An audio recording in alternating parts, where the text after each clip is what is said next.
Transitioning, so we do these extended coverages, and then we got to take a second and pause and talk about the changes that are occurring. Things are improving markedly across the area, but there are some areas that are still under the gun for some heavy rainfall from Tropical Storm Colin. One of the furthest away tropical storms you're going to ever see, and still rain associated from it is still impacting our area. The center of Colin is up in North Carolina, but on the backside of it, we're still obviously dealing with some of that moisture. Now, what happened this morning, we were supposed to get a line of showers moving through, and we did. The problem is it got stuck, right? And so we got this training effect here, this jet that developed, and so all the showers that developed in the Gulf coalesced into a strip of very heavy rainfall and passed over the same area. That's where we got in trouble with 2 to 4 inches that have already fallen. This is where we still have the flash flood warning until 9 a.m. And then we have now a flood advisory that continues. That's a new one till 10 a.m. And you notice things transitioning further to the south, which is where the rainfall has begun to move as far as the heaviest. And you see where a chunk of that flash flood warning is in effect for another half hour. Not even raining there anymore. There's still a lot of ponding. There's still a lot of road or a lot of water that needs to get drained, but at least we're not adding to that. So now we're transitioning into southern Pinellas, into southern Hillsborough, and then into Manatee County as well, with some of the heavier rainfall. We still, I believe really that this is going to be the last of the worst of the weather here as it begins to move in. This does contain, this cell that we see here, some heavy rainfall and also some gusty winds along with a little lightning. And if you see a little spin there, not too concerned here, but we'll continue to monitor that.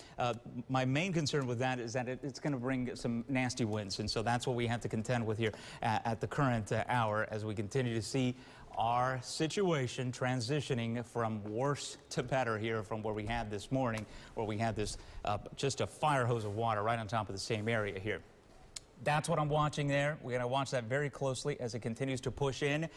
That is going to have the potential to produce some water spouts, I do believe. And so this is a situation that we're going right for Anna Maria here. So still not out of the woods here. And the Skyway, well, it's not going to be opening anytime soon because that thing is headed right for you here with gusty winds and heavy rainfall.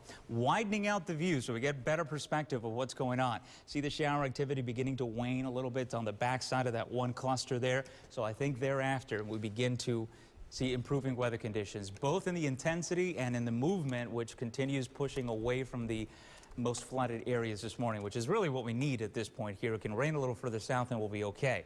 2 to 4 inch rainfall tallies already in the last 3 hours.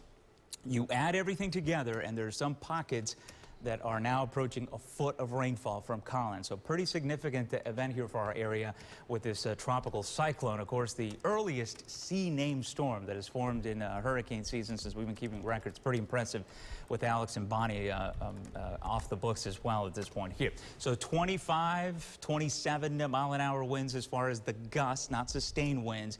But as that cluster I showed you begins to approach, we're probably going to get into the 30s once again here, and that's going to bring sideways rain. That's going to bring visibility down to very little here, so we're still dealing with some areas that are going to have to watch themselves, especially if you're going to be driving at any point.